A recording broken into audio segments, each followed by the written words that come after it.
A Chinese starship returns to Earth carrying a newly found energy source known as Shantang in the near future. It replaces traditional energy sources in a few years, and cities see extraordinary and rapid growth. Unfortunately, utilizing so much of this energy attracts the attention of a species of aliens who will one day send their spacecraft to attack all major towns around the world in retaliation for stealing the Shantang. The onslaught comes as a complete surprise, leaving all of the cities in ruins with no Shantang to rely on. Eventually, the leaders of 97 countries convene in Shanghai for an emergency meeting to devise a one-of-a-kind security system to rescue the world's last standing city. The Grey Eagle team, comprised of Zhang, Zhengyu, Yi, and Pan, controls the latest types of military drones to engage the robots in battle using a simulation that depicts the aliens sending their flying robots for another attack. Their coordination is excellent since they each have complementary skills and were trained by Commander Lin Lan herself. Commander Yi Yun is quite pleased with the findings and notices Zhang is especially skilled at flying.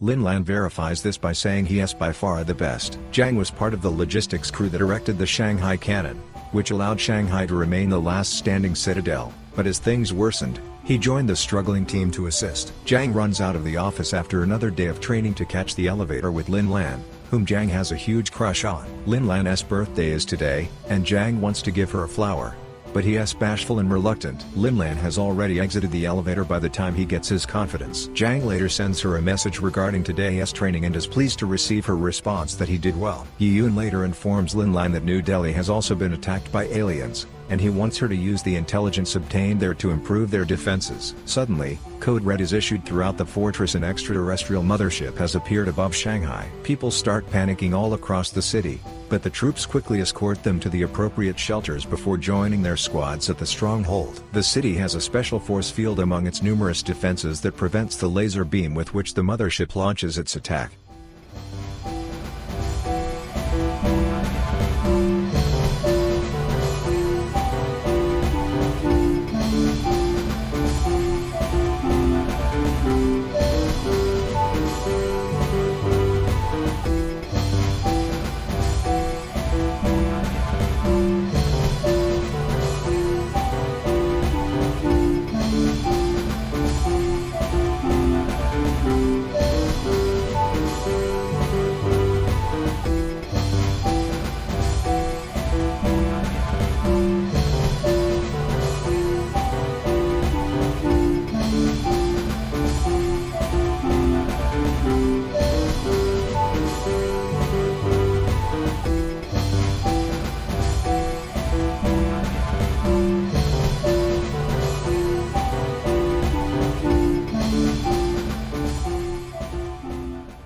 Meanwhile, Zhang and his friends are hanging out on a rooftop, sipping a drink and fantasizing about what they'd do if they weren't at war.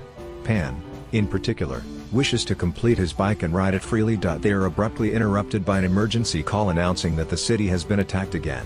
So they race back to the stronghold, ready to battle. The force field appears as usual to stop the approaching beams, but Pan sees something strange. Despite the fact that several gaps in the shield have been created, the enemy robots still do not attack. This makes him conclude that the aliens are forcing them to repair the field again and over again in order for them to run out of Shantang and leave the city vulnerable. The next time a beam passes across the field, it does extensive damage inside the stronghold, allowing the robots to enter. The soldiers have little choice but to battle face to face, but shots are insufficient, and many of them perish as a result. The Eagles join the battle as backup to assist, but they are powerless to aid and prefer to go inside to acquire control of the drones. While the Eagles begin to repair the force barrier with drones, the committee defies Yi Yun's orders and sends a man to trigger the cannon. They don't utilize all of their Shantang to avoid losing them all, but it hits the mothership hard enough. The Eagles also successfully fix the field, leaving the mothership with little alternative but to depart. A robot nearby reveals that it is not as devastated as they imagined. Later in the evening, the Eagles indulge in their personal interests, and Zhang finally invites Lin Lan on a bike ride. However, this turns out to be a dream, and when Zhang awakens, he discovers that the Eagles have been promoted as a result of their outstanding performance last night. Yi says they should celebrate their promotion by going to a bar, but Zhang can't stop thinking about Lin Lan. Yi notices his melancholy when he's brooding on the roof and tells him not to be frightened to express his feelings to Lin Lan, since who knows whether the aliens will allow him to do so in the future.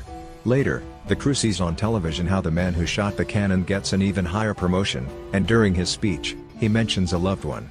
Jang gets into a bad attitude since he believes this is Lin Lan. Jang goes to a noodle restaurant for dinner later in the evening and is shocked to see Lin Lan there. They talk about the burden of needing to preserve the planet and the lives lost in war. Jang is finally bold enough to offer Lin Lan a gift as a means to cheer her up, seeing how nervous she is. Jang sends her a message after she departs, inviting her to meet the next day, which she gladly accepts. Pan and Zhongyu dress Jang in a leather jacket the next day to impress his date. Yi Yi, on the other hand, believes it's inappropriate and orders him to wear his uniform instead. Jang sees Lin Lan moments later and is unhappy to learn that she merely wanted to meet to check on the generators. Lin Lan tells Jang about her training days and how her father was a Chile soldier who perished in combat as Jang is doing the maintenance. Lin Lan couldn't stop crying at the memories, and as she gazes up at the sky, she tells Jang that she hopes they can create a future where children can look up and see stars instead of the beams that keep the force field in place. People panic later when they notice the ground beginning to break, almost as if an invisible earthquake has struck the area. Yi-yoon informs the committee that the energy stores are unstable, and that the use of the cannon has exacerbated the situation, implying that the force field will collapse shortly. When an alert alerts them that cracks have inexplicably emerged on the force field, Yi-yoon rushes back to the command center to instruct the Eagles on how to repair them. The field has returned to normal thanks to skilled teamwork, but at this rate, it is only temporary. At that moment, a robot enters the command center via the ceiling and begins slaughtering people. The troops use their firearms to try to stop it, but bullets cannot harm it. Pan tries attacking it with a fire extinguisher, but that doesn't work either, and the robot responds by punching Pan before dragging him to the force field panel to disable it. Pan starts the self-destruct sequence with his dying breath, and Jang and Zhongyu must get a weeping Yi out before the chamber explodes. The force field is promptly restored after the robot is destroyed. In the evening, the crew mourns Pan and the other casualties with the dignity they deserve, and Yi is given Pan's tags. Jang gives Yi Pan his bike key when they return to their dorms because he had always wanted her to have it. Later, the committee considers abandoning Shanghai, but Yi-yoon opposes and reveals he's prepared a combat plan for their last chance. The plan is to disable the force field and direct all of the power to the cannon, which will be powerful enough to destroy the mothership. The Eagles will have to be the defense rather than the shield, and the team accepts the job even though it is extremely perilous. Yi-yoon also requests that Lin Lan remain in the Shantank chamber and stand vigil. All citizens are sent to shelters until the streets are completely empty, allowing soldiers to battle more freely and have tanks stationed on every corner. Each soldier places an object inside a box that will last 100 years before joining the combat in case the city also falls to ruins. Zhongyu leaves his parents a letter, and Yi leaves Pan's keys. Jang selects his phone, but not before sending a message to Lin Lan professing his affections. Unfortunately, because of the current power problems, it isn't sent. This time the Eagles will have to fly actual planes instead of controlling the drones. As soon as the force field is shut down, the alien robots descend and start a fierce fight in the sky. The Eagles coordinate their aerial talents with an army of drones, but it isn't enough, as a few robots fly past them to attack the command center. Yi-yoon dies with encouraging last words for his troops as the chamber explodes. When the robots start making their way to the Shantank complex, the Eagles and tanks race to stop them. Lin Lan checks on the cannon and learns it's fully charged. They just need to wait for the mothership to get in the appropriate place as another combat begins with both sides losing soldiers by the second. The robots manage to breach the ground defenses, and one of them gets aboard Yi-yi's plane. Jang instructs her to flip and flies closer to smash the robot with his own plane, effectively eliminating the enemy but also setting fire to his own wing. Jang has no choice but to flee in the emergency pod, which crashes in the middle of the conflict. He instantly joins the fight with his guns, shooting at the robots as near as he can, and just as a robot is ready to murder him, Yi appears and blasts it with her plane. Then she joins the fight on foot, ready to exact revenge on Pan. Meanwhile, Zhongyu flies toward the mothership in an attempt to get it to move toward the cannon. However, there are too many robots encircling him, so he requires assistance. Yi goes back to the command center and, thinking about Pan, activates a special explosive that kills a large number of robots, sacrificing herself in the process. The mothership ultimately moves as Jang rejoins Zhongyu in the skies utilizing Yi's plane. The cannon is promptly fired, resulting in a massive explosion that ruins the nearby structures. When the dust settles, everyone is surprised to learn that the attack failed because the robots chose to defend the mothership. Lin Lan remembers why Yi-yoon left her there with virtually no hope left. The cannon was shot with the energy from the force field. but as a last resort, they can shoot one more time with the leftover Shantang energy. The city will be rendered powerless as a result, and the ground will sink. Accepting the hazards, the cannon begins to recharge while Zhengyu and Jiang continue to guard it. Linlan pushes the lever and activates the last resort when a robot sneaks inside the Shantang complex and begins killing everyone in its path. All of the buildings and terrain begin to sink, pulling the robot down with them, and Linlan gives a sincere statement before dying, causing Jiang to cry. To make matters worse, the soldiers learn that the navigation mechanism of the weapon was destroyed during the sinking.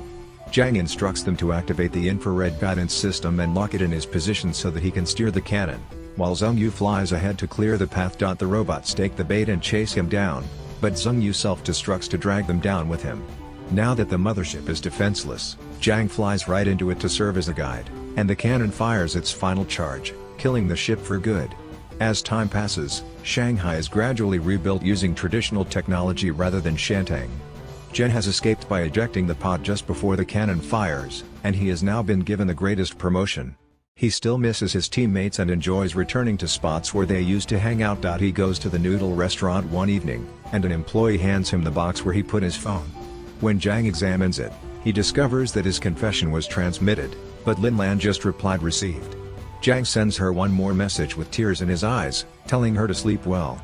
A flashback then reveals that when Jiang decided to join the army, he had Linlan's help filling out the form. That day, he fell in love with her, which is why he chose the fortress as his destination.